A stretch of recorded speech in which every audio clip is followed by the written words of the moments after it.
Hello students, देखिए previous lecture में हम लोगों ने क्लासिफिकेशन ऑफ लिगैंड्स कंप्लीट कर लिया था। अब आज के लेक्चर में हम लोग स्टार्ट करने वाले टॉपिक आप देख सकते हैं, दैट इज वर्नर्स थ्योरी। ठीक है ना, वर्नर कोऑर्डिनेशन थ्योरी भी इसको बोलते हैं। वर्नर थ्योरी, वर्नर साइंटिस्ट थे अल्फ्रेड वर्नर, ठीक है ना, और इन्होंने सबसे पहले कॉम्प्लेक्स कंपाउंड या कोऑर्डिनेशन कंपाउंड की डिस्कवरी करी थी और इसकी वजह से इन्हें नोबेल प्राइज मिला था। आप देख सकते हैं, तो ये बहुत ही इंपॉर्टेंट थ्योरी है, one of the earliest theory है कॉम्प्लेक्स कंपाउंड्स के लिए। एक बात समझ लें, वर्नर थ्योरी बहुत ज्यादा इंपॉर्टेंट टॉपिक है बेटा, बहुत ज्यादा इंपॉर्टेंट टॉपिक है, तो इसीलिए इसको बहुत ध्यान से समझेंगे, बहुत फोकस के साथ समझेंगे।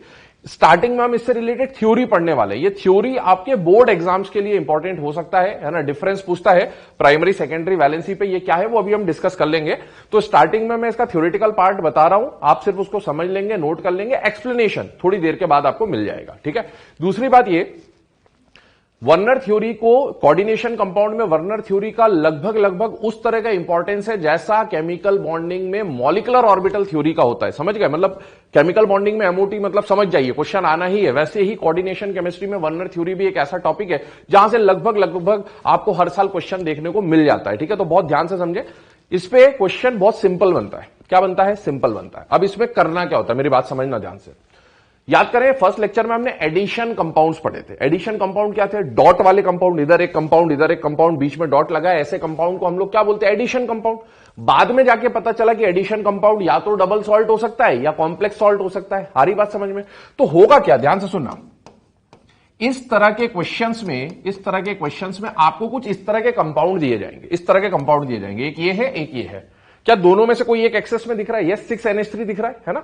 तो होगा क्या, ये दोनों कंपाउंड्स में इस तरह से डॉट लगा के जब देगा तो आप समझ जाओगे ये एडिशन कंपाउंड है, ये मॉलिक्यूलर कंपाउंड है, मॉलिक्यूलर सॉलिड है। ठीक है ना, तो ऐसा जो कंपाउंड आएगा, ऐसे बहुत सारे कंपाउंड आपको दिए जाते हैं एग्जाम में सुनना मेरी बात, एग्जाम में जनरली दो टाइप के क्वेश्चन ही बनते हैं, इस पे दो टाइप के क्वेश्चन बनते हैं, दो एग्जांपल्स के लिए बनते हैं। एक तो कोबाल्ट का कंपाउंड दिया होता है और या फिर प्लैटिनम का कंपाउंड दिया होता है ना, कोबाल्ट या प्लैटिनम का कंपाउंड आपको दिया होता है। सपोज ये ले लिया मैंने, तो इन दोनों एग्जांपल्स को हम डिस्कस कर लेंगे और इसके टाइप के कुछ और आते हैं, तो आपको फिर इस तरह से उसको सॉल्व करना होगा। क्या करना है आपको, एग्जाम में कॉम्प्लेक्स कंपाउंड में जब भी इस तरह से डॉट में कंपाउंड दिख जाए तो आपको समझ जाना है कि इस डॉट वाले फॉर्म से आपको स्क्वायर ब्रैकेट वाला फॉर्म बनाना, ऐसा वाला। और इसका जो ऐसा फॉर्म बनता है वो बनता है CONH3 6Cl3। ठीक है, और इसका भी ऐसा अगर फॉर्म बना दूं तो इसका फॉर्म बन जाता है PTH2O6Cl4। ठीक है ना, इसका ऐसा फॉर्म। तो आपको इस तरह का फॉर्म दिया रहेगा, इससे आपको डब्बे वाला फॉर्म बनाना होगा, खुद बनाना होगा। आपको इस तरह का फॉर्म दिया होगा, इससे आपको डब्बे वाला फॉर्म बनाना होगा।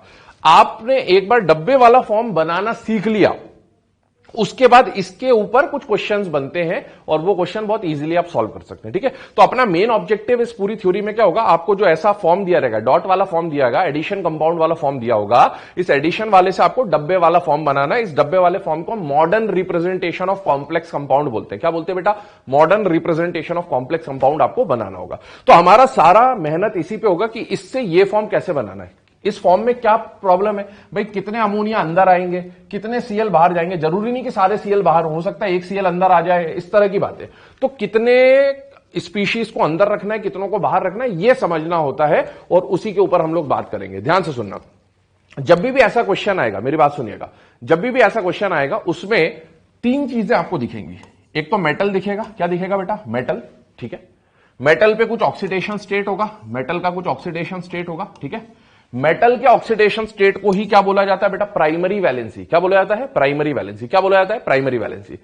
वर्नर ने अपने टाइम पर, बहुत पुरानी बातें हैं, ठीक है ना, 18th सेंचुरी की बातें, तो वर्नर ने अपने टाइम पर क्या किया था, उस टाइम पर ऑक्सीडेशन स्टेट ना बोलकर उसने ऑक्सीडेशन स्टेट को क्या नाम दिया था? Primary valency. आज हम प्राइमरी वैलेंसी को किस नाम से जानते हैं? Oxidation state. ठीक है, और दूसरा हम जानते हैं कॉम्प्लेक्स कंपाउंड में हम मेटल के लिए दो चीजें निकालते हैं, एक तो ऑक्सीडेशन स्टेट और एक कोऑर्डिनेशन नंबर। तो इस ऑक्सीडेशन स्टेट को वर्नर ने क्या बोला था बेटा? Primary valency. और इस कोऑर्डिनेशन नंबर को क्या बोला था बेटा? Secondary valency. तो आपको मेटल का जो ऑक्सीडेशन स्टेट दिखेगा उसको हम प्राइमरी वैलेंसी बोलेंगे और सेकेंडरी वैलेंसी का मतलब क्या होगा बेटा? Coordination number. और मेटल का कोऑर्डिनेशन नंबर क्या होगा या आप कॉम्प्लेक्स देख के पहचान सकते हैं या फिर एक जनरल अजम्पशन है। याद करिए, मैंने आपको जब हमने फ्लेक्सिडेंटेड लिगेंड पढ़ा था तो मैंने बोला था कोबाल्ट जब +3 में होता है तो जनरली इसका कोऑर्डिनेशन नंबर कितना होता है 6। तो ये 6 जो कोऑर्डिनेशन नंबर है इसको क्या बोला गया बेटा सेकेंडरी वैलेंसी। अब ये पता कैसे चला उसको हम लोग यहां पर समझ रहे होंगे, ध्यान से देखिएगा, है ना। तो मैं आपको बता रहा था कि इस तरह के क्वेश्चन में आपको ऐसा डॉट वाला फॉर्म दिखेगा, डॉट से आपको ये कॉम्प्लेक्स बनाना होगा। पर इस तरह के कंपाउंड में आपको दिखेगा क्या, एक तो मेटल दिखेगा, ठीक है, एक एनायन दिखेगा, मेटल दिखेगा, एनायन दिखेगा, और एक न्यूट्रल स्पीशीज दिखेगा। क्या क्या दिखेगा, है ना। इसी तरह का क्वेश्चन बनेगा और इससे ज्यादा दिमाग लगाने की जरूरत नहीं है। वर्नर थ्योरी में मेटल दिखेगा, एनायन दिखेगा और न्यूट्रल स्पीशीज दिखेगा। कौन कौन दिखेगा, मेटल, एनायन और न्यूट्रल स्पीशीज, ठीक है। अब वो कैसे ऑपरेट होगा वो हम बात करेंगे। चलिए वर्नर थ्योरी, इसको पूरे को क्लियर कर रहा हूं मैं, देखिएगा ध्यान से, ठीक है ना। चलिए रहने, क्लियर नहीं कर रहा हूं, आप ऐसे ही देख सकते हैं। According to Werner theory, in a complex compound every central metal atom या ion has two types of valency, है ना। हर मेटल दो तरह की वैलेंसी दिखाएगा, एक प्राइमरी वैलेंसी और एक सेकेंडरी वैलेंसी। प्राइमरी वैलेंसी किसको इंडिकेट करेगा बेटा, ऑक्सीडेशन स्टेट को। सेकेंडरी वैलेंसी किसको इंडिकेट करेगा बेटा, कोऑर्डिनेशन नंबर को। चलिए moving on to the next slide, differences. ये डिफरेंसेस अभी आप नोट कर ले, इसमें से एक एक पॉइंट मैंने आपको समझा दिया, बाकी ये डिटेल में सारे पॉइंट आ जाएंगे नेक्स्ट स्लाइड में जब मैं डिस्कस करूंगा एग्जांपल्स को, ठीक है ना। Difference between primary and secondary valency. Primary valency या 1 degree valency, secondary valency 2 degree valency. मैंने बोला था प्राइमरी वैलेंसी किसको डिनोट करता है बेटा, मेटल के ऑक्सीडेशन स्टेट को, ठीक है ना। और सेकेंडरी वैलेंसी किसको रिप्रेजेंट करेगा बेटा, कोऑर्डिनेशन नंबर को। पहली बात ये, प्राइमरी वैलेंसी को सेटिस्फाई या प्राइमरी वैलेंसी क्या रिप्रेजेंट करेगा, ऑक्सीडेशन स्टेट। सेकेंडरी वैलेंसी क्या रिप्रेजेंट करेगा, कोऑर्डिनेशन नंबर। तो वर्नर थ्योरी के क्वेश्चंस में जब भी आपको ऐसा डॉट वाला कंपाउंड देगा और पूछेगा इस कंपाउंड में इस मेटल की सेकेंडरी वैलेंसी बताओ, तो सेकेंडरी वैलेंसी बताने का मतलब है आपसे क्या पूछा है बेटा, कोऑर्डिनेशन नंबर। या पूछा प्राइमरी वैलेंसी बताओ तो आपसे क्या पूछा गया बेटा, ऑक्सीडेशन नंबर, ठीक है ना। अब सुनो एक बात बताओ, अभी मैंने आपको बोला था COCl3.6NH3 ये लिया था मैंने, ठीक है ना। मैंने बोला था इस तरह के क्वेश्चन में आपको तीन चीजें दिखेंगी, एक तो मेटल दिखेगा, एक एनायन दिखेगा और एक न्यूट्रल स्पीशीज दिखेगा। क्या क्या दिखेगा, मेटल, एनायन और न्यूट्रल स्पीशीज। बताओ प्राइमरी वैलेंसी किसको इंडिकेट कर रही है बेटा, ऑक्सीडेशन स्टेट को। मेटल पे जो ऑक्सीडेशन स्टेट आएगा वो कैसा आएगा बेटा, पॉजिटिव। इस तरह के क्वेश्चन में आपको वही मेटल देगा जिस पे पॉजिटिव स्टेट मिलेगा, ध्यान रखें, है ना। तो मेटल में आपको क्या दिख रहा है बेटा, पॉजिटिव स्टेट। अब एक बात बताओ, इस प्लस चार्ज को बैलेंस करने का काम, सेटिस्फाई करने का काम, सेटिस्फाई मतलब बैलेंस करना है। किसको बैलेंस करना है, प्राइमरी वैलेंसी। प्राइमरी वैलेंसी मतलब ऑक्सीडेशन नंबर। एक बात बताओ, इस प्लस चार्ज को बैलेंस करने का काम कौन कर सकता है, जिसके ऊपर नेगेटिव चार्ज है या जिसके ऊपर न्यूट्रल चार्ज है। बताइए प्लस को कौन बैलेंस कर सकता है, माइनस। तो प्लस को बैलेंस करने का काम कौन करेगा, माइनस, है ना। ये न्यूट्रल वाला बैलेंस नहीं करेगा, प्लस के चार्ज को बैलेंस करने का काम माइनस करेगा। मतलब तीनों Cl minus, Cl minus, Cl minus, तीनों Cl माइनस इस +3 को क्या कर रहे हैं बेटा, सेटिस्फाई कर रहे हैं। मतलब इस प्राइमरी वैलेंसी को जो कि ऑक्सीडेशन स्टेट है उसको सेटिस्फाई करने का काम कौन करेगा, न्यूट्रल स्पीशीज या negatively charge species. Negatively charge species, और नेगेटिवली चार्ज स्पीशीज को हम लोग क्या बोलते हैं बेटा, एनायन। क्या बोलते हैं, एनायन। तो primary valency will be satisfied by anions. आगे बात समझ में, ठीक है ना, वेरी गुड। अब एक बात और समझ लो, अगर प्लस और माइनस के बीच में बॉन्ड है, प्लस और माइनस के बीच में बॉन्ड है, तो क्या वो आयनिक बॉन्ड होगा या नहीं होगा, होगा। आयनिक बॉन्ड कैसा होता है बेटा, आयनाइजेबल। आयनिक बॉन्ड कैसा होता है बेटा, नॉन डायरेक्शनल। और जब हम ज्योमेट्री या शेप या स्ट्रक्चर, हाइब्रिडाइजेशन याद करिए, ज्योमेट्री निकालते थे किसी कंपाउंड की, तो ज्योमेट्री कहां निकाली जाती थी, कोवेलेंट कंपाउंड्स में निकाली जाती थी। जहां कोवेलेंट बॉन्ड होते हैं वहां ज्योमेट्री निकालते हैं। तो जहां आयनिक बॉन्ड होगा वहां ज्योमेट्री प्रेडिक्ट नहीं करी जाएगी। और इस आयनिक बॉन्ड, जहां पर भी आयनिक बॉन्ड होगा उसको किससे रिप्रेजेंट करेंगे बेटा, ऐसे डैश लाइन से, डॉटेड लाइन से रिप्रेजेंट किया जाता है, ठीक है। आते हैं सेकेंडरी वैलेंसी पे। अब सुनिएगा ध्यान से, ये जो प्लस चार्ज था, इस प्लस चार्ज को बैलेंस करने का काम किसने किया बेटा, माइनस ने, ठीक है। ये किसको बैलेंस कर दिया इसने, ऑक्सीडेशन नंबर को।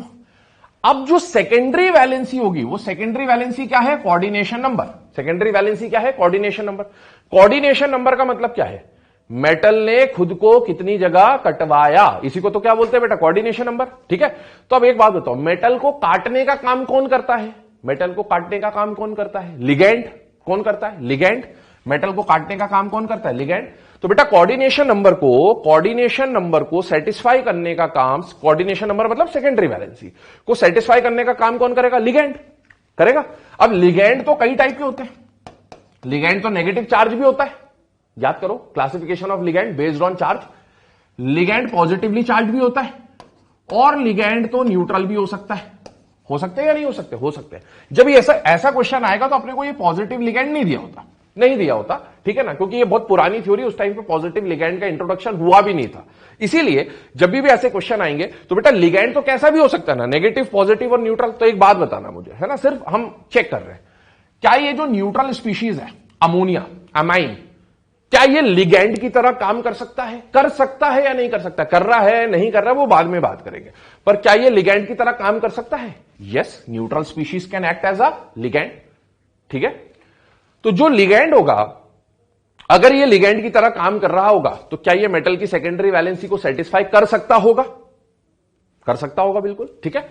क्या Cl minus chloride, क्लोराइडो, Cl minus, क्या Cl minus negative charge species, क्या Cl माइनस भी कभी लिगैंड की तरह काम कर सकता है या नहीं कर सकता है? कर सकता है। Cl माइनस भी तो लिगैंड होता है। यहां पर कर रहा है, नहीं कर रहा, वो बात की बात है ना। मैं अभी आपको बेसिक्स बता रहा हूं। तो बेटा क्या न्यूट्रल स्पीशीज लिगैंड हो सकता है? यस। क्या नेगेटिवली चार्ज लिगैंड हो सकता है? यस, है ना। हां, नेगेटिव चार्ज एनायन भी हो सकता है और नेगेटिव चार्ज स्पीशीज लिगैंड भी हो सकता है। न्यूट्रल वाला सिर्फ किसकी तरह काम कर सकता है? लिगैंड। न्यूट्रल वाला कभी भी एनायन की तरह काम नहीं करेगा। इसका मतलब एक बात समझिए, 3 तरह की स्पीशीज है, मेटल, नेगेटिवली चार्ज और न्यूट्रल। मेटल तो आपका ठीक है, सेंट्रल मेटल हो गया। जो नेगेटिव वाला स्पीशीज है वो प्राइमरी वैलेंसी या एनायन की तरह तो हमेशा काम करेगा, क्योंकि प्लस चार्ज जो मेटल का है ऑक्सीडेशन स्टेट, उसको बैलेंस करने का काम तो ये माइनस ही करेगा। तो नेगेटिव वाला हमेशा किसको सेटिस्फाई करेगा? प्राइमरी को तो करेगा ही करेगा। हां, इट में also satisfy secondary valency, it में, जरूरत पड़ने पर। न्यूट्रल वाला कभी भी प्राइमरी वैलेंसी को सेटिस्फाई नहीं करेगा, क्योंकि प्राइमरी पे पॉजिटिव चार्ज और पॉजिटिव चार्ज को बैलेंस करने का काम कौन करेगा? नेगेटिव वाला। तो neutral will never satisfy primary valency, but neutral will satisfy या न्यूट्रल में सेटिस्फाई सेकेंडरी वैलेंसी। आगे बात समझ में है ना। तो ये हमने कुछ बेसिक डिस्कशन कर लिए। इसका मतलब Cl माइनस एनायन के साथ साथ लिगैंड की तरह काम कर सकता है। एनायन तो ये है ही है, लिगैंड की तरह काम कर सकता है। और अमोनिया क्योंकि एनायन नहीं है तो ये पक्का है कि लिगैंड की तरह काम करेगा ही करेगा। कौन करेगा? अमोनिया पक्का है लिगैंड की तरह काम करेगा। तो सुनना मेरी बात, ऐसे क्वेश्चंस में मैंने बोला आपको ऐसा डॉट देगा, डॉट के बाद आपको डब्बा बनाना पड़ेगा। डब्बे में यहां आएगा मेटल, मेटल के साथ डब्बे में कौन आएंगे बेटा? अंदर लिगैंड। अब लिगैंड तो ये दोनों हो सकते हैं, पर दोनों में से प्रिफरेबल लिगैंड न्यूट्रल वाला होगा। कौन होगा? न्यूट्रल वाला। क्यों? क्योंकि न्यूट्रल वाला सिर्फ लिगैंड की तरह काम कर सकता है। ये क्लोराइड तो लिगैंड और एनायन दोनों की तरह काम कर सकता है, और इसीलिए प्रेफरेंस आप किसको दोगे बेटा? न्यूट्रल वाले को। सबसे पहले डब्बे के अंदर किसको लाओगे? न्यूट्रल वाले को, ठीक है। अब कितने न्यूट्रल स्पीशीज डब्बे के अंदर आएंगे? जितने मेटल के कोऑर्डिनेशन नंबर को सेटिस्फाई करेंगे, है ना। प्रैक्टिकली ये देखा गया, अभी कैसे प्रैक्टिकल वगैरह हुआ तो वो मैं थोड़ा समझाऊंगा आपको, बट प्रैक्टिकली ये देखा गया कि कोबाल्ट +3 का कोऑर्डिनेशन नंबर कितना होता है? 6। कितना होता है? 6। ये याद रखिए आप, ठीक है। तो इसका मतलब है कोबाल्ट को खुद को कितनी जगह कटवाना है बेटा? 6 जगह। क्या 6 न्यूट्रल अमोनिया है या नहीं है? है। मतलब 6 अमोनिया मिलकर कोबाल्ट को 6 जगह काट लेंगे। यस। इसका मतलब है कोबाल्ट की सेकेंडरी वैलेंसी किसने सेटिस्फाई कर दी? न्यूट्रल ने ही कर दी। तो क्या क्लोराइड की जरूरत पड़ रही है क्या कोऑर्डिनेशन नंबर को सेटिस्फाई करने के लिए? नहीं। जिसकी जरूरत नहीं है वो डब्बे के बाहर चला जाएगा। मतलब क्लोराइड सिर्फ यहां पर किसकी तरह काम करेगा बेटा? प्राइमरी वैलेंसी को सेटिस्फाई करने का। हां, अगर क्लोराइड अंदर आ जाए तो वो कोबाल्ट के चार्ज को तो बैलेंस करेगा ही करेगा, साथ में अंदर होने की वजह से वो लिगैंड की तरह भी काम करेगा। तो यहां पर क्या निकल के आया कंक्लूजन? सुने, इन दिस गिवन केस, है ना, all ammonia, all amine are satisfying the secondary valency. All chlorides are satisfying the primary valency. Ammonia can never satisfy the primary valency as it does not have negative charge. But chloride can satisfy primary as well as secondary sometimes. Chloride will always satisfy primary. Chloride could also satisfy secondary, but in this case, as no chloride is inside the coordination sphere, hence chloride are only satisfying primary valency. None of the chloride is satisfying the secondary valency. आगे बात समझ में? ठीक है, आगे चल रहे हैं। अब ये जो अमोनिया डब्बे के अंदर आया, ये किसकी तरह काम कर रहा है बेटा? यहां पर लिगैंड, ठीक है। लिगैंड वाला जो बॉन्ड होगा वो कैसा बना होगा बेटा? कोऑर्डिनेट बॉन्ड बना होगा, है ना। ये 6 के 6 अमोनिया कोबाल्ट को कोऑर्डिनेट बॉन्ड से जुड़े। कोऑर्डिनेट बॉन्ड मतलब कोवेलेंट बॉन्ड, है ना। Coordinate is a type of covalent bond. तो वो क्या होता है बेटा? Non ionizable. कोवेलेंट बॉन्ड बताइए, डायरेक्शनल होते थे, याद करें। और ये ज्योमेट्री को भी डिफाइन करते हैं ना, कोवेलेंट बॉन्ड की वजह से ही तो ज्योमेट्री पता चलती है, लीनियर, ट्राइगोनल, प्लेनर, टेट्राहेड्रल क्या होगा। और ये जो कोवेलेंट बॉन्ड होगा या कोऑर्डिनेट बॉन्ड होगा, इसको हम सॉलिड लाइन या फिर ऐसे एरो से भी रिप्रेजेंट कर सकते हैं। तो ये इसका डिफरेंस हो गया। डिफरेंस मैंने आपको समझा दिया है। अब हम लोग इसके एक्सपेरिमेंट पे चल रहे हैं, ध्यान से देखिएगा, है ना, ये नोट कर लीजिएगा, बोर्ड में क्वेश्चन आते बेटा इसके ऊपर। चलिए देखिए अब क्या हुआ, वर्नर ने अपना एक्सपेरिमेंट कैसे परफॉर्म किया। वर्नर ने अपने टाइम पर CO, Cl माइनस और अमोनिया, ये एक्चुअल एक्सपेरिमेंट था बेटा, है ना। CO, Cl और अमोनिया के ग्रुप ऑफ कंपाउंड्स देखे, ग्रुप ऑफ कंपाउंड्स देखे, है ना, वेरियस कंपाउंड्स देखे। क्या क्या कंपाउंड देखे थे उन्होंने। एक कंपाउंड उन्होंने COCl3 लिया, COCl3 के साथ उन्होंने एक 6NH3 लिया। सुनना मेरी बात ध्यान से, COCl3 के साथ उन्होंने 5NH3 लिया, ठीक है ना। अमोनिया का कंसंट्रेशन वैरी कर दिया, 4NH3 लिया, और COCl3 के साथ उन्होंने 3NH3 लिया। मान लीजिए ये कंपाउंड्स लिया उन्होंने, ठीक है। उस टाइम तक कॉम्प्लेक्स कंपाउंड की डिस्कवरी नहीं हुई थी। आप देख लो ये सारे कंपाउंड जो वर्नर के हैं, मैंने बोला किस फॉर्म में क्वेश्चन आएगा बेटा, डॉट वाले फॉर्म में आएगा। डॉट वाले फॉर्म से आपको ब्रैकेट, स्क्वायर ब्रैकेट वाला कॉम्प्लेक्स वाला फॉर्म बनाना होता है, ठीक है। और ऐसे क्वेश्चन में आपको एक कैटायन दिखेगा, मेटल, नेगेटिव चार्ज स्पीशीज दिखेगा और न्यूट्रल स्पीशीज दिखेगा, ठीक है। अब एक बात बताओ, जब इस कंपाउंड को, एडिशन कंपाउंड का उन्होंने एक्वस सॉल्यूशन बनाया, पानी में मिलाया, तो उनका मानना क्या था। उनका मानना यह था कि हर जगह कोबाल्ट कौन सी स्टेट में बेटा, +3, है ना। ये जो कोबाल्ट की +3 स्टेट है, जिसको आज हम ऑक्सीडेशन स्टेट बोलते हैं, इसको उन्होंने उस टाइम पे क्या बोला था, प्राइमरी वैलेंसी। तो उन्होंने क्या बोला कि कोबाल्ट की हर जगह वैलेंसी, प्राइमरी वैलेंसी कितनी बेटा, +3। आगे बात समझ में। उन्होंने इस कंपाउंड को एक्वस सॉल्यूशन में डाला। किसमें डाला, एक्वस सॉल्यूशन बनाया इसका भी एक्वस सॉल्यूशन, सेपरेटली सबका एक्वस सॉल्यूशन बनाया। एक्वस सॉल्यूशन बनाने पर उनके माइंड में क्या आया, सुनना मेरी बात, उनके माइंड में क्या आया कि बेटा जब ये टूटेगा, पानी में जाके आयनिक कंपाउंड था, वो ये मान के चल रहे थे कि आयोनाइज हो जाएगा। जब ये आयोनाइज होता तो आपको एक क्या मिलता बेटा, कोबाल्ट +3, एक क्या मिलता बेटा, कोबाल्ट +3, और 3 क्या मिलने थे बेटा, क्लोराइड आयन। अमोनिया तो न्यूट्रल है तो वो आयनाइज तो नहीं होगा। यहां पर भी उनका यह मानना था कि एक कोबाल्ट +3 मिलेगा, 3 क्लोराइड आयन मिलेंगे, एक कोबाल्ट +3 मिलेगा, 3 क्लोराइड आयन मिलेंगे, और एक कोबाल्ट +3 मिलेगा और 3 क्लोराइड आयन मिलेंगे। ये उनका अजम्पशन था, है ना। थ्योरेटिकली उन्होंने सोचा ऐसा ही होगा, क्योंकि एक्वस सॉल्यूशन बनाने पर आयनाइज तो होगा ये, ठीक है। अब क्या हुआ, कितने क्लोराइड आयन मिल रहे हैं। मैंने बोला था हर आयन का लेबोरेटरी में कुछ टेस्ट होता है। क्लोराइड आयन का टेस्ट पहले लेक्चर में आपको बता दिया था, कार्नलाइट के टाइम पे, कि हमको जब भी क्लोराइड आयन को टेस्ट करना होता है तो हम क्या पास कर देते हैं बेटा, सिल्वर नाइट्रेट। किसको पास करते हैं, सिल्वर नाइट्रेट, है ना। और सिल्वर नाइट्रेट कैसे पास करेंगे, एक्सेस में, है ना। तो 1 मोल COCl3.6NH3 या 1 मोल COCl3.5NH3, इनके सबके एक मोल कितने क्लोराइड आयन देने चाहिए थे, 3Cl-। AgNO3 एक्सेस में क्यों मिला रहे, ताकि जितने भी क्लोराइड है सबको क्या मिल जाए बेटा, सिल्वर मिल जाए। ये कम पड़ जाएगा तो फिर तो जितने क्लोराइड प्रेसिपिटेट होने भी थे वो भी नहीं प्रेसिपिटेट हो पाएंगे, ठीक है। तो एक्सेस AgNO3 लेने पर उनका ये मानना था, थ्योरेटिकली उनका ये सोचना था कि बेटा Ag और Cl आपस में मिलकर व्हाइट पीपीटी बनाते AgCl का। तो यहां पर कितने मोल AgCl मिलने चाहिए थे बेटा, 3 मोल, क्योंकि तीनों क्लोराइड, हर किसी में 3-3 क्लोराइड है। ये सब थ्योरेटिकल चल रहा है अभी, है ना, प्रैक्टिकल ऑब्जर्वेशन बाद में बताऊंगा। तो 3 मोल AgCl यहां मिलना था, एक्सेस AgNO3, 3 मोल यहां मिलना था, यहां मिलना था। उनका यह मानना था, और वो उस टाइम की थ्योरी तक सही भी था, क्योंकि अभी तक कॉम्प्लेक्स कंपाउंड की डिस्कवरी नहीं हुई है, अब होगी।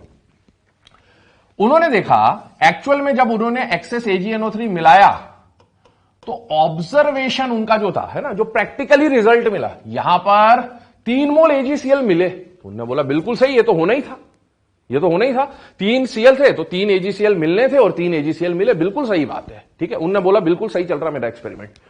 यहां पर उन्होंने अज्यूम किया था कि कितने मिलेंगे, 3 मिले कितने, 2। अब वो चकरा गए, भाई मिलना तो 3 चाहिए, मिले कितने, 2। फिर उन्होंने बोला ठीक है चालू करते हैं एक्सपेरिमेंट और आगे बढ़ाता हूं। तो यहां पर 3 मिलने थे, 3 मिले, 3 मिलने थे, 2 मिले, 3 मिलने थे, 1 मिला, 3 मिलना था, कोई प्रेसिपिटेट ही नहीं मिला। अब उन्होंने सोचा कि भाई ऐसा कैसे हो गया, हो सकता है एक्सपेरिमेंट में गलती हो गई हो। भाई आप भी लेबोरेटरी में प्रैक्टिकल्स करते, कई बार कुछ गड़बड़ हो जाती है। उन्होंने इस एक्सपेरिमेंट को परफॉर्म किया again and again, her bar result same था। इसका मतलब उनको समझ में आ गया कि जो मैं चाह रहा था वैसा तो हुआ नहीं, कुछ और हो गया। इसका मतलब कोई नई डिस्कवरी हो गई, यही तो चमत्कार होता है ना।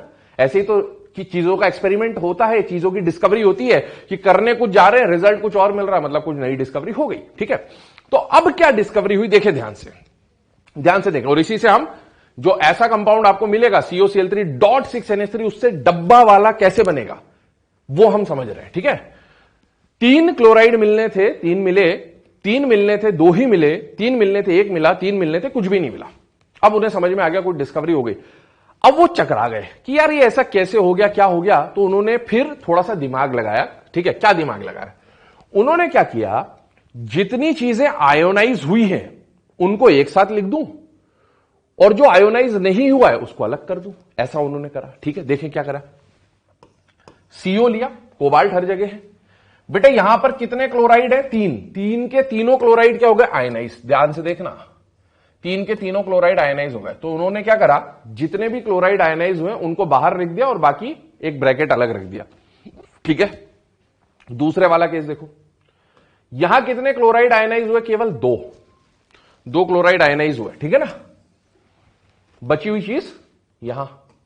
ठीक है, तीसरे वाले केस में एक ही क्लोराइड आयनाइज हुआ तो एक क्लोराइड बाहर, बाकी सब अंदर।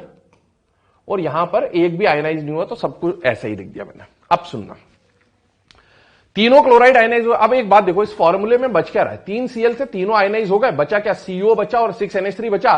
तो उन्होंने CONH3 ऐसे लिख दिया, CONH3 यहां पर 3 में से 2 क्लोराइड आयनाइज हुए तो कितना क्लोराइड बचा, 1, और साथ में क्या बचा बेटा, 5 अमाइन NH3। तो उन्होंने लिखा NH3 5 और यहां क्या लिख दिया बेटा, Cl। यहां पर 4 NH3 और 1 Cl, तो कोबाल्ट के साथ NH3 4 और Cl2 ये लिख दिया अंदर और 1 Cl बाहर। और यहां तो कुछ भी आयनाइज हुआ ही नहीं, तो सबका सब कहां आ जाएगा, डब्बे के अंदर, CONH3 थ्राइस और Cl3 ये आ गया। तो ये जो फॉर्म है ना, इस फॉर्म से ये फॉर्म इस तरह से बना कि कितना आयोनाइज हुआ उसको बाहर रखा। और हम जानते हैं जो डब्बे के बाहर होता है वो आयोनाइजेशन स्फीयर होता है, पानी में जाकर वो आयोनाइज हो जाता है, बचा हुआ कोऑर्डिनेशन स्फीयर। ठीक है ना, अब सुनना मेरी बात, सुनते जाना बहुत ध्यान से। आप खुद ऑब्जर्व करिए, उन्होंने जो ऑब्जर्व करा, ये प्राइमरी वैलेंसी तो पता था उन्हें, ऑक्सीडेशन स्टेट।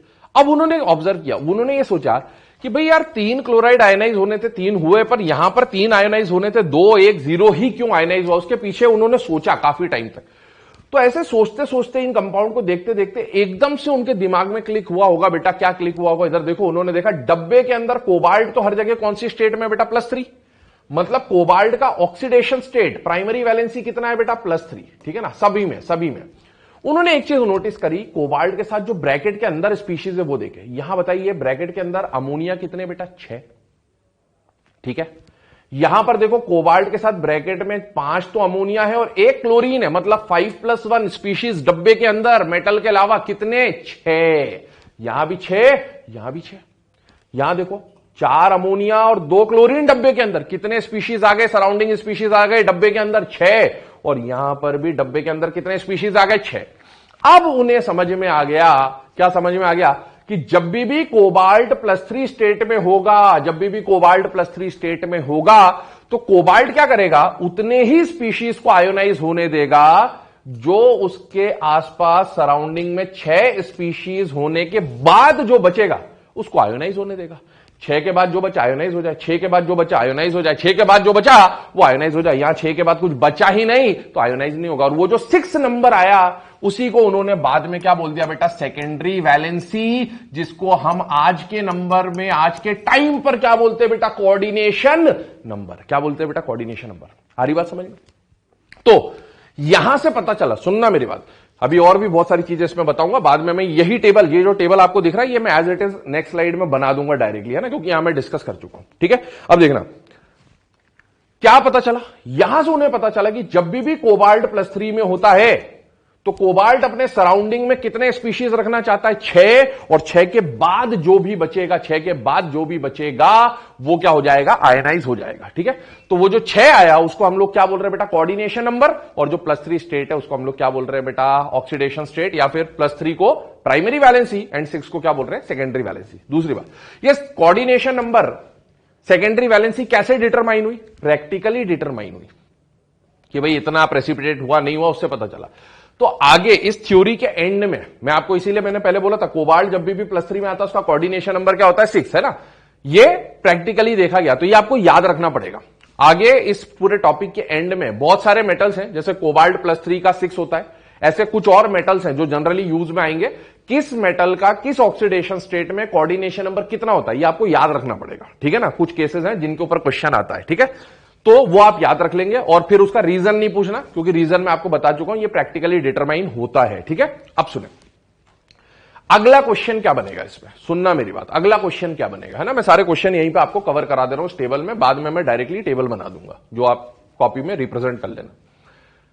इस वाले केस में COCl3.6NH3 को हम लोग मॉडर्न फॉर्म में क्या लिखेंगे, ऐसे, है ना। अब आप इसको एग्जाम पॉइंट ऑफ व्यू सोचो, ये आया आपको ये देगा और इससे आपको ये बनाना होगा, है ना। वहां तो आपके पास प्रैक्टिकल करने का टाइम नहीं है, आपके पास कॉपी पेन होगा, बस आपको सॉल्व करना है, तो आपको याद हो गया, आपको याद रखना है। आपने सबसे पहले कोबाल्ट का क्या निकाला, ऑक्सीडेशन स्टेट, ठीक है ना। कोबाल्ट का ऑक्सीडेशन स्टेट कितना आ गया +3, और आपको अब याद होना चाहिए कि कोबाल्ट +3 का कोऑर्डिनेशन नंबर 6 है। क्या है, 6 है। अब सुनो मेरी बात, कोबाल्ट +3 का है ना, मैं ये इसको थोड़ा सा इरेज कर दे रहा हूं ताकि आपको स्पेस के थ्रू मैं कुछ समझा सकूं, ध्यान से देखिएगा। अब क्या हुआ बेटा, देखो उन्होंने देखा कि इसमें कोबाल्ट +3 और कोबाल्ट +3 का कोऑर्डिनेशन नंबर उनको पता है, आपको याद रखना पड़ेगा कितना होता है 6, ठीक है। कोबाल्ट +3 का कोऑर्डिनेशन नंबर 6 है, पर अब एक बात बताओ, मेटल, मैंने बोला था 3 चीजें होंगी, मेटल, एनायन और न्यूट्रल। कौन कौन होगा, मेटल, एनायन और न्यूट्रल।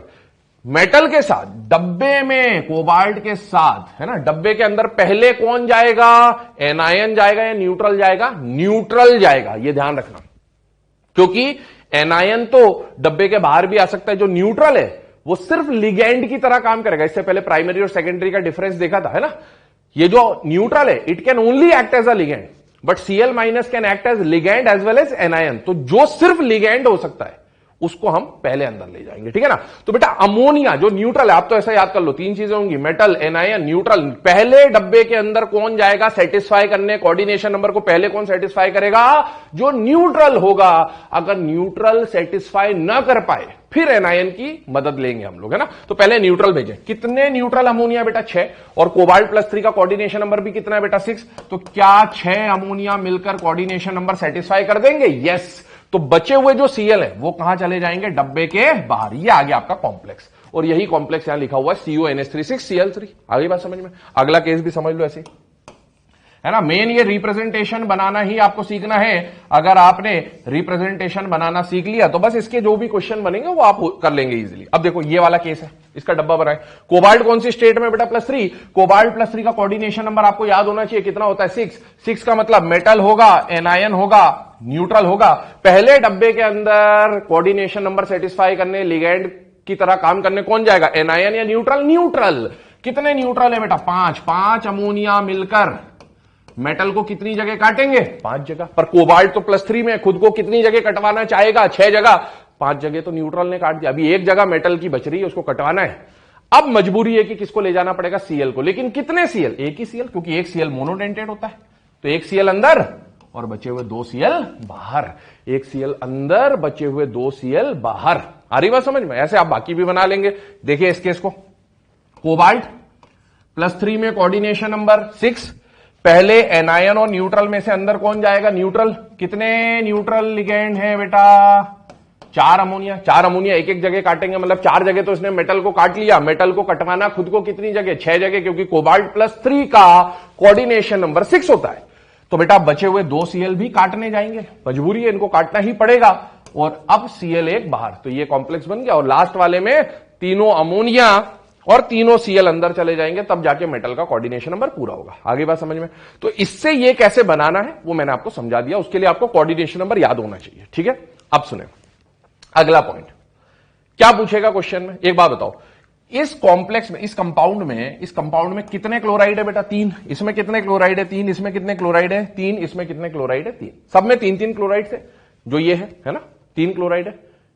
3 में से डिसोसिएट कितने हुए, 3। तीनों के तीनों तो आयनाइज हो गए, है ना।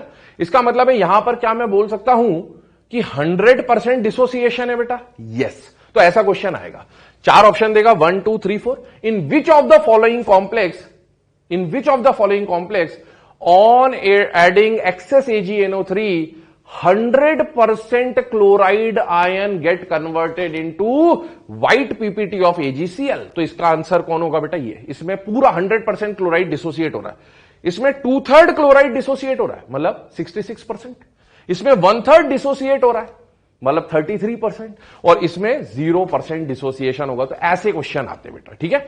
आगे सुने, अब ये जो क्वेश्चन बन रहा है ना, सुनना, इसको ऐसा भी बोल सकता है, विदाउट AgNO3 भी पूछ लेगा, 100% क्लोराइड डिसोसिएशन,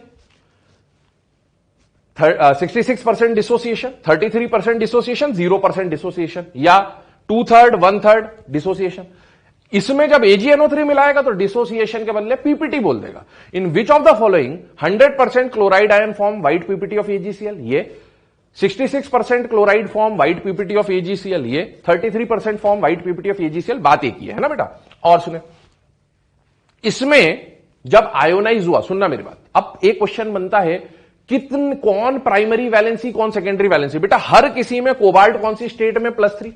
कोबाल्ट +3 का मतलब है कोबाल्ट की प्राइमरी वैलेंसी सभी में कितनी है? +3। सेकेंडरी वैलेंसी, कोबाल्ट जब भी +3 में होता है कोऑर्डिनेशन नंबर 6 होता है, मतलब सभी में सेकेंडरी वैलेंसी कितनी हो गई? 6। अब सुनना मेरी बात, इसको देखो ध्यान से बेटा।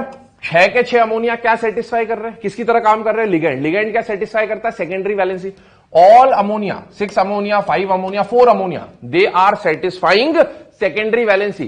क्या अमोनिया प्राइमरी वैलेंसी सेटिस्फाई कर सकता है? नहीं। प्राइमरी वैलेंसी को सेटिस्फाई करने का काम कौन करेगा? नेगेटिव वाला।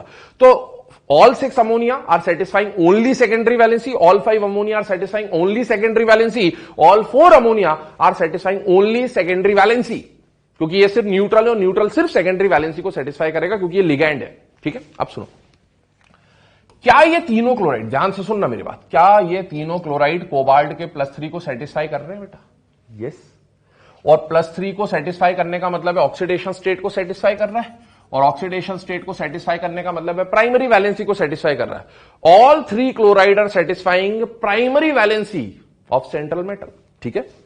एक बात बताओ, क्या ये 2 Cl और ये 1 Cl, 3 Cl है ना, इस पे भी -1 है और इन दोनों पे -1 है, क्या ये तीनों क्लोराइड मिलकर कोबाल्ट के +3 को बैलेंस कर रहे हैं? भले डब्बे के अंदर है या बाहर है उससे कोई मतलब नहीं, पर इन पे माइनस तो है, जिसकी वजह से ये कोबाल्ट के +3 को क्या कर रहे हैं बेटा? सेटिस्फाई कर रहे हैं। इसका मतलब all 3 chloride are satisfying the primary valency. जो भी एनायन होगा वो प्राइमरी को तो सेटिस्फाई करेगा ही करेगा। All 3 chloride are satisfying the primary valency of cobalt, ठीक है। लेकिन अब एक बात बताओ, जो एनायन होते हैं वो प्राइमरी को तो सेटिस्फाई करते ही करते हैं, क्या वो सेकेंडरी को भी सेटिस्फाई कर सकते हैं? यस, एनायन में एक्ट एज अ लिगेंड, है ना। इसमें कोई क्लोराइड या कोई एनायन, इस वाले केस में कोई भी क्लोराइड डब्बे के अंदर नहीं है, इसका मतलब है सारे क्लोराइड सिर्फ प्राइमरी को सेटिस्फाई कर रहे हैं, कोई भी क्लोराइड लिगेंड की तरह काम नहीं कर रहा, कोई भी क्लोराइड सेकेंडरी को सेटिस्फाई नहीं कर रहा है। इसको देखो, तीनों क्लोराइड प्राइमरी को तो सेटिस्फाई कर रहे हैं, तीनों क्लोराइड प्राइमरी को तो सेटिस्फाई कर रहे हैं, पर क्या कोई क्लोराइड लिगैंड की तरह भी काम कर रहा है? यस, ये वाला क्लोराइड डब्बे के अंदर है और ये लिगैंड की तरह काम कर रहा है। और लिगैंड किसको सेटिस्फाई करेगा? सेकेंडरी को सेटिस्फाई करेगा। लिगैंड किसको सेटिस्फाई करेगा? सेकेंडरी को। मतलब ये वाला जो क्लोराइड, एक क्लोराइड, ये प्राइमरी को भी सेटिस्फाई कर रहा है और सेकेंडरी को भी सेटिस्फाई कर रहा है, और ये जो बाहर के 2 क्लोरीन है ये लिगैंड की तरह काम नहीं कर रहे, मतलब ये सिर्फ प्राइमरी को सेटिस्फाई कर रहे हैं। तो ऐसा क्वेश्चन पूछेगा, how many chloride in this are satisfying only primary valency? 2। How many chloride are satisfying both primary and secondary valency? 1। हरी बात समझ में, है ना। यहां पर देखो तीनों क्लोराइड है, -1 -1 -1, ये तीनों +3 को बैलेंस कर रहे हैं, तो all 3 chloride are satisfying primary valency, but this 1 chloride is satisfying only primary, ये लिगैंड की तरह काम नहीं कर रहा। These 2 chloride ions are satisfying primary as well as secondary valency बेटा, है ना। और ध्यान रखो, प्राइमरी वैलेंसी को डॉटेड लाइन से और सेकेंडरी वैलेंसी को सॉलिड लाइन से रिप्रेजेंट करते हैं। ये सारी बातें मैंने आपको यहां पर बता दी बेटा, ठीक है। अब एक लास्ट पॉइंट यहां पर आ जाएगा, नंबर ऑफ आयंस पूछता है। क्या पूछता है बेटा? Number of ions. अब आप खुद बताओ, है ना, इस कॉम्प्लेक्स को देखो, या मैं चलिए आगे वाली स्लाइड में डिस्कस कर दूंगा क्योंकि यहां हॉच पॉच हो जाएगा, ठीक है। इसी को मैं रिप्रेजेंट कर रहा हूं आगे। ये देखिए, एक टेबल मैंने बना रखा है, मैं एक बार बोल दे रहा हूं, आप कॉलम्स बना लेंगे। ये जो कॉलम्स है, सुनना मेरी बात, ये जो कॉलम्स है इसके बाद यहां पर एक और कॉलम आप बनाएंगे, है ना, मेरे पास स्पेस कम है यहां पर, तो आप एक और कॉलम बनाएंगे और उसमें आप लिखेंगे टोटल नंबर ऑफ आयंस। क्या लिखेंगे बेटा? Total number of ions. फिर से बोल रहा हूं, क्या लिखेंगे? टोटल नंबर ऑफ आयंस, है ना। इसके बाद एक और बनेगा टोटल नंबर ऑफ आयंस। पहले मैं कॉलम्स में क्या किया, सीरियल नंबर, फॉर्मूला या कंपाउंड जो आपको दिया होगा डॉट वाले फॉर्म में, फिर उसका मॉडर्न रिप्रेजेंटेशन जो हम डब्बे वाला फॉर्म बनाएंगे, number of chloride ions present, number of chloride ion present, जैसे COCl3 में हर जगह 333 थे, number of chloride ions precipitated on adding excess AgNO3, कितने क्लोराइड हैं और कितने उनमें से आयोनाइज हुए या प्रेसिपिटेट हुए, primary valency, secondary valency. Chloride ion जो है ये प्राइमरी को तो हमेशा सेटिस्फाई करेगा, बट इट में सेटिस्फाई सेकेंडरी वैलेंसी, तो number of chloride ion satisfying both primary and secondary. और एक लास्ट में क्या आएगा बेटा? Total number of ions. अब देखिए एग्जाम में क्वेश्चन आ गया COCl3.6NH3, है ना, ये पहला कंपाउंड लिया मैंने, ठीक है, COCl3.6NH3। दूसरा कंपाउंड लिया मैंने COCl3.5NH3। मैं बोलते भी जानो ताकि अगर कुछ दिखे ना आपको तो आप उसको नोट कर ले, ना, COCl3.5NH3। तीसरा कंपाउंड है COCl3.4NH3 और लास्ट कंपाउंड यहां ले रहा हूं COCl3.3NH3, है ना। यही एग्जांपल इससे जस्ट पहले वाले स्लाइड में मैंने आपको बताया था, बस मैं यहां डायरेक्टली लिखते जाऊंगा, ठीक है। अब एक बात समझो, इन सभी में ये मॉडर्न रिप्रेजेंटेशन तो बात की बात है, इन सभी में कोबाल्ट पे ऑक्सीडेशन स्टेट कितना है बेटा? +3। और ऑक्सीडेशन स्टेट को ही हम क्या बोलते हैं? प्राइमरी वैलेंसी, तो +3, है ना। आप कॉलम वगैरह ऊपर नीचे हो सकते हैं यहां पर, तो आप अपने हिसाब से देख लीजिएगा, +3 और +3, है ना। सभी में कोबाल्ट का ऑक्सीडेशन स्टेट कितना है? +3। अब आपको यहां पर पहुंचने के बाद याद होना चाहिए कि कोबाल्ट जब +3 में होता है तो कोबाल्ट का कोऑर्डिनेशन नंबर जनरली क्या होता है? 6, है ना, क्योंकि यहां पर आपको जब तक कोऑर्डिनेशन नंबर नहीं पता होगा आप आगे सॉल्व नहीं कर सकते। 6, 6, 6 और 6, है ना, ये लिख दिया मैंने। और ये जो कोऑर्डिनेशन नंबर है ये सेकेंडरी वैलेंसी। अब इसकी मदद से आप यहां पर डब्बे वाला रिप्रेजेंटेशन लिखोगे, है ना। कोबाल्ट आ गया अंदर, मेटल आ गया। अब डब्बे के अंदर 6 स्पीशीज या ऐसे स्पीशीज आने चाहिए जो मेटल को 6 जगह काटे। Cl भी मोनोडेंटेट होता है, अमोनिया भी मोनोडेंटेट होता है। न्यूट्रल और एनायन में से पहले अंदर कौन आएगा? न्यूट्रल। ध्यान रखना, न्यूट्रल और एनायन में से पहले अंदर कौन आएगा? न्यूट्रल। क्या ऐसे न्यूट्रल स्पीशीज हैं जो मेटल के कोऑर्डिनेशन नंबर को सेटिस्फाई करते हैं? यस। तो बचे हुए Cl बाहर, 6 कोऑर्डिनेशन नंबर सेटिस्फाई हो गया बाय न्यूट्रल और 3 Cl बाहर, ठीक है ना। अब एक बात बताओ, इसमें number of chloride ion present कितने हो गए? 3, ठीक है। और क्या तीनों Cl आयनाइज हो जाएंगे? यस, तीनों के तीनों Cl आयनाइज हो जाएंगे। क्योंकि Cl तीनों बाहर हैं तो बेटा Cl पे माइनस चार्ज जो है वो मेटल के प्लस चार्ज को बैलेंस करेगा। तो बेटा सारे के सारे Cl प्राइमरी वैलेंसी को बैलेंस कर रहे हैं, लेकिन क्या कोई Cl डब्बे के अंदर है? नहीं। इसका मतलब है कोई भी Cl सेकेंडरी वैलेंसी को सेटिस्फाई नहीं करेगा। इसीलिए ऐसे क्लोराइड आयन जो primary as well as secondary को सेटिस्फाई करें वो क्या हो जाएंगे? 0, because all chloride are satisfying only primary, none of the chloride are satisfying secondary valency. चलिए आगे बढ़ते हैं। इस वाले केस को ऐसे लिखना है, CO पहले डब्बे में कौन जाएगा? न्यूट्रल, है ना। कितनी जगह काटना है मेटल को? 6 जगह। बेटा 5 अमोनिया मिलकर कितनी जगह काट पाएंगे? 5 जगह। तो CONH3 मजबूरी में एक Cl अंदर लाना पड़ेगा ताकि मेटल का कोऑर्डिनेशन नंबर 6 सेटिस्फाई हो सके। तो CONH3 Cl और बाहर 2 Cl। कितने क्लोराइड आयन है बेटा? टोटल 3। 3 में से आयोनाइज कितने होंगे? केवल 2, जो डब्बे के बाहर है ना।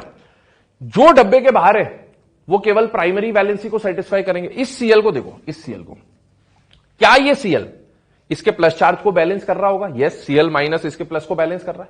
दूसरा, ये Cl डब्बे के अंदर है तो क्या ये लिगेंड की तरह भी काम कर रहा है? यस, मतलब यहां पर एक क्लोराइड ऐसा है जो डब्बे के अंदर वाला होगा वही यहां पर आएगा, है ना, इस वाले कॉलम में, कि एक क्लोराइड ऐसा है जो primary as well as secondary को बैलेंस कर रहा है। इस वाले केस को देखें तो ये मैं आपको ऑलरेडी बता चुका हूं, लिखने का तरीका CONH3 2 Cl अंदर आएंगे कोऑर्डिनेशन नंबर सेटिस्फाई करने, एक Cl बाहर।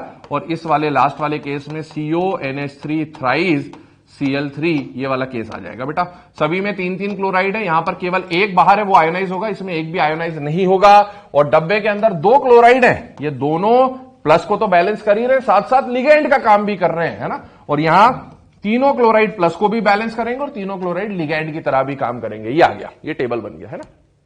बाकी परसेंटेज आयोनाइजेशन वगैरह मैं आपको बता चुका हूं। लास्ट कॉलम जो आएगा वो किसका बोला मैंने, टोटल नंबर ऑफ आयंस। ठीक है, अब वो आयंस कैसे बनेंगे इसको आप नोट कर लीजिएगा।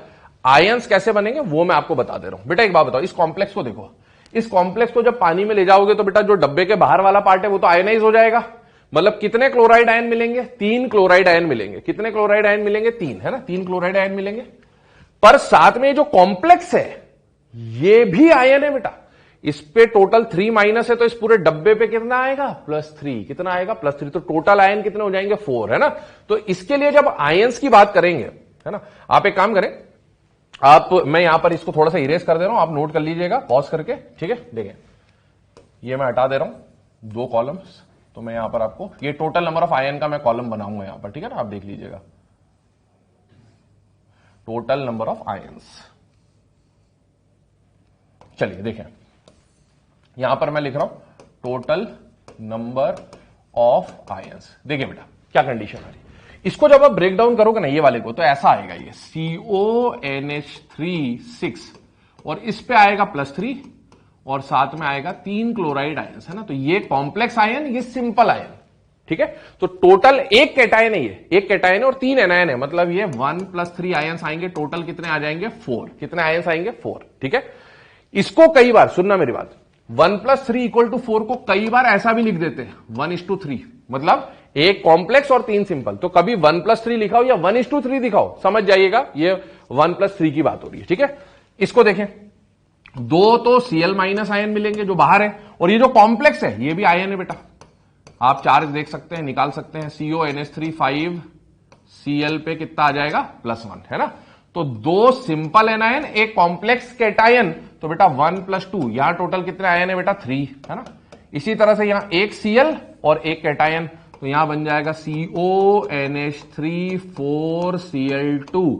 इस पे आ जाएगा, यहां पर +2 था, ठीक है ना, यहां +1 और यहां एक Cl-। ठीक है, तो एक कैटायन एक एनायन, टोटल कितने आयन, 2। और इसमें कितने आयन मिलेंगे, 0। इसके बाहर, डब्बे के बाहर कुछ नहीं हो, ये न्यूट्रल है बेटा, ये आयन नहीं है। तो यहां कितने आयन मिलेंगे, 0। 4 ion total, 3 ion, 2 ion, 0 ion. और आप जानते हो एक्वा सॉल्यूशन में जितने ज्यादा आयंस उतनी ज्यादा कंडक्टिविटी। एक रिलेशन में आपको बाद में बताऊंगा कि इनमें से सबसे ज्यादा कंडक्टिंग कौन होगा एक्वा सॉल्यूशन में, फर्स्ट वाला। उससे कम कंडक्टिविटी सेकंड की, उससे कम कंडक्टिविटी थर्ड की, और ये कंडक्टिविटी शो नहीं करेगा क्योंकि यहां आयंस प्रेजेंट नहीं है। ठीक है, चलिए अब आ रहे हैं नेक्स्ट स्लाइड पे।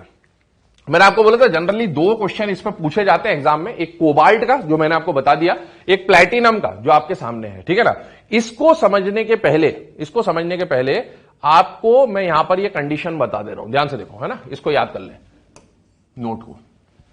बेटा कोबाल्ट जब भी +3 में होगा, है ना, ऐसा वर्नर वाला क्वेश्चन में क्या आएगा, आपको डॉट वाला कंपाउंड दिया होगा, डॉट से आपको ब्रैकेट बनाना होगा। तो डॉट से ब्रैकेट बनाने के लिए आपको मेटल के कोऑर्डिनेशन नंबर की जरूरत पड़ेगी कि कितने न्यूट्रल अंदर भेजने हैं, कितने भेजने हैं, नहीं भेजने, वो आपको पता लगाना पड़ेगा। और वो कैसे निकलेगा, कोऑर्डिनेशन नंबर से। कोऑर्डिनेशन नंबर कैसे निकालते हैं, प्रैक्टिकली। तो अब आपके पास प्रैक्टिकल करने का साधन तो है नहीं, तो आप क्या करेंगे बेटा, ये जो पॉइंट बताए जा रहे हैं इनको याद रखना है आपको। ठीक है, और यही इसी से आप वर्नर थ्योरी के क्वेश्चन सॉल्व करेंगे। कोबाल्ट +3 में कोऑर्डिनेशन नंबर क्या दिखाता है, 6। ये जनरल कंडीशन है, ध्यान रखना। जैसे मैंने अभी आपको क्या बोला बेटा, COCl3.6 NH3। अब आपको इससे डब्बा बनाना है तो आप अज्यूम करके चलोगे कि यहां पर क्योंकि कोबाल्ट +3 है तो इसका कोऑर्डिनेशन नंबर कितना होगा, 6। ठीक है ना, कोबाल्ट कौन सी स्टेट में, +3। आपको ये दिया था, आपको ये नहीं दिया था, तो आपको बनाना था, इसीलिए आपने इस नोट वाले पॉइंट को यूज करके बना लिया। ठीक है, लेकिन एक बात सुनना, इसको देखो, COCl4-1, ये लिखा है मैंने अपनी तरफ से, है ना, COCl4-1। एक बात बताओ, यहां कोबाल्ट का ऑक्सीडेशन स्टेट कितना है, +3। सर कोबाल्ट का +3 में तो कोऑर्डिनेशन नंबर कितना होता है, 6। आपने तो यहां कोऑर्डिनेशन नंबर क्या लिया, 4। तो बेटा जब एग्जाम में लिख के दे देना, ऐसा कॉम्प्लेक्स बना के दे दे, फिर अपना दिमाग मत लगाना कि सर आपने तो ये बताया था, क्योंकि ये जनरल कंडीशन है। ये कब यूज आएगी, जब आपको कॉम्प्लेक्स बनाना होगा। अगर कोई कॉम्प्लेक्स ऑलरेडी बना के दे दिया है तो आप उसको ट्रू मानते हुए सॉल्व कर देंगे बेटा। आगे बात समझ में, ठीक है। मैं इसको हटा दे रहा हूं, इरेज कर रहा हूं, देखिएगा। देखिए कोबाल्ट +3 हो, क्रोमियम +3 हो, Fe कैसा भी हो, +2 या +3, और प्लेटिनम के ऊपर क्वेश्चन पूछते हैं मैक्सिमम, है ना, मैंने बोला आपको। तो ये सब देखो, कोबाल्ट +3, क्रोमियम +3, Fe कैसा भी आ जाए, +2 +3 आ जाए, और प्लेटिनम अपनी हायर स्टेट में, प्लेटिनम के 2 स्टेट होते हैं, +2 और +4। तो प्लेटिनम हायर पे तो कोऑर्डिनेशन नंबर क्या होगा, 6। हमारे सिलेबस में 6 से ज्यादा कोऑर्डिनेशन नंबर हमको देखने को नहीं मिलेगा, ठीक है। इसके अलावा प्लेटिनम 4 वाला तो 6 है, प्लेटिनम 2 निकल कॉपर जिंक, ये 3D सीरीज के लास्ट 3 है, निकल कॉपर जिंक, साइज बढ़ जाता है यहां पर, है ना। तो ये चारों का कोऑर्डिनेशन नंबर आपको क्या दिखेगा, 4 इन जनरल, है ना, याद रखने के लिए। आप देखो ये +3 है, ये +3 है, ये +3 है, तो 3 का कोऑर्डिनेशन नंबर 6, मतलब डबल, +2 +2 +2 +2, कोऑर्डिनेशन नंबर 4। ये जनरल है याद रखने के लिए, बाकी इसके एक्सेप्शन होते हैं, ठीक है, तो इनको याद रखें। इसके अलावा सिल्वर +1 का कोऑर्डिनेशन नंबर क्या होगा बेटा, 2। ये बहुत इंपॉर्टेंट पॉइंट है ना, ये जो भी बताइए इंपॉर्टेंट कंपाउंड है। सिल्वर +1 में तो आप ये बाय डिफॉल्ट मान लेंगे, उसका कोऑर्डिनेशन नंबर क्या होगा, 2। और conductivity in aqueous solution is directly proportional to number of ion, जो मैंने अभी आपको टेबल में बनाए थे, 4 आयन, 3 आयन, 2 आयन, 0 आयन, वो वाला क्वेश्चन है, ठीक है। तो ये आप नोट कर लें, इसको याद रखें, क्योंकि अभी मैं प्लेटिनम वाला क्वेश्चन करा रहा हूं, तो आपको इसीलिए ये लिखवा दिया कि प्लेटिनम +4 का आपको पता होना चाहिए, कोऑर्डिनेशन नंबर क्या है, 6, ठीक है। चलिए देखें, ये देखिए बेटा, ये क्वेश्चन आया आपके सामने एग्जाम में, आपको सिर्फ ये दिया होगा, है ना, ये वाला part, PtCl4.6H2O, PtCl4.5H2O, PtCl4.4H2O, PtCl4.3H2O और PtCl4.2H2O भी दे सकता है, ठीक है। अब आप देखो, ये दिया, इससे आपको मॉडर्न रिप्रेजेंटेशन बनाना आना चाहिए। मॉडर्न रिप्रेजेंटेशन के लिए पहले क्या निकालोगे बेटा, प्लेटिनम का ऑक्सीडेशन स्टेट। हर जगह प्लेटिनम का ऑक्सीडेशन स्टेट आपको कितना दिख रहा है बेटा, +4 +4 +4 +4, है ना। और प्लैटिनम +4, अभी मैंने नोट में पॉइंट बताया, प्लैटिनम +4 का कोऑर्डिनेशन नंबर, ये प्राइमरी नहीं है ना, या सेकेंडरी वैलेंसी आएगा। प्लैटिनम +4 का कोऑर्डिनेशन नंबर कितना होता है, 6, ठीक है। क्योंकि आपको इससे ये बनाना है, तो आप अज्यूम करके चलेंगे नोट वाला पॉइंट 6 में अब आप देखो, मेटल है प्लैटिनम, एनायन है Cl और न्यूट्रल है। बताओ डब्बे के अंदर एनायन और न्यूट्रल में से पहले कौन जाएगा, न्यूट्रल। तो 6 न्यूट्रल चलेगा, क्या ये कोऑर्डिनेशन नंबर को सेटिस्फाई कर देंगे, यस। तो चारों Cl बाहर। यहां पर कितने न्यूट्रल है बेटा, 5, तो 5 H2O अंदर गए, लेकिन कोऑर्डिनेशन नंबर 6 है, तो एक Cl को अंदर ले जाना पड़ेगा और बाकी Cl बाहर। 4 H2O, 2 Cl अंदर, ताकि कोऑर्डिनेशन नंबर 6 हो जाए, 2 Cl बाहर, और 3 H2O, 3 Cl अंदर और 1 Cl बाहर। आप देख लो, how many chloride are satisfying primary and secondary, वो क्लोराइड जो डब्बे के अंदर होगा वही प्राइमरी और सेकेंडरी दोनों को एक साथ सेटिस्फाई करेगा। 1 2 3, 1 2 3, ऊपर वाला 0। नंबर ऑफ आयंस आपके सामने लिखे हुए हैं और उनका जो प्रेसिपिटेशन का अमाउंट है वो भी लिखा हुआ है। तो ये बेटा वर्नर थ्योरी का पार्ट है, ठीक है ना। अब देखें वर्नर रिप्रेजेंटेशन, ठीक है। एक कॉम्प्लेक्स, एक फॉर्मूला आपको दिया है, COCl3.6H2O, COCl3.5H2O, जो टेबल मैंने बनाया था उसमें आप देख सकते हैं, इसका मॉडर्न फॉर्म ये बना था, ठीक है, और इसका डब्बे वाला फॉर्म ये बना था, ठीक है। आप देखो कोबाल्ट का स्टेट कौन सा दे रखा बेटा, +3, डायग्राम समझना। कोबाल्ट का स्टेट कितना दे रखा, +3, ठीक है। कितने H2O है बेटा, 6 और 3 Cl। अभी ये लाइन भूल जाओ, 6 H2O, 1 2 3 4 5 6, ये बना दिए, और 3 Cl बना दो, ठीक है, ये 3 Cl बना दिए, आसपास कैसे भी बना दो। कितने H2O है बेटा, 5, कितने Cl है बेटा, 3, है ना, 3 Cl 5 H2O। तो 1 2 3 4 5 H2O, 1 2 3 Cl, ये बना दिए। अब जो H2O है जो डब्बे के अंदर है, ये किसको सेटिस्फाई कर रहा है बेटा, सेकेंडरी वैलेंसी को।